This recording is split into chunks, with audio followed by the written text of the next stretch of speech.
This 5-minute solution will show you how to install Microsoft Office for free. Follow these simple steps to easily download and install Microsoft Office for free. First of all, click on the search icon and type here Microsoft Store and open Microsoft Store on your computer.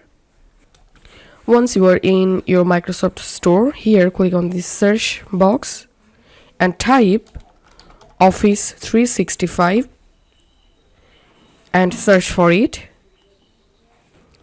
And here you will get this Microsoft 365 Office software. Click on it.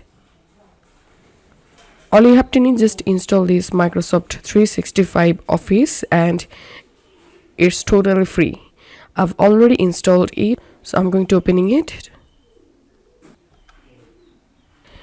And once you are in Microsoft 365 homepage, here you will get all Office applications. You will get Word, Excel, PowerPoint, Outlook, OneDrive.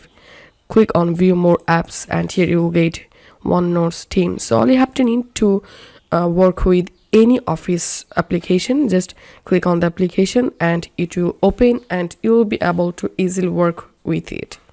So that's how we can install Microsoft Office for free. If you find this video helpful, make sure to subscribe 5 Minute Solution. See you in the next video.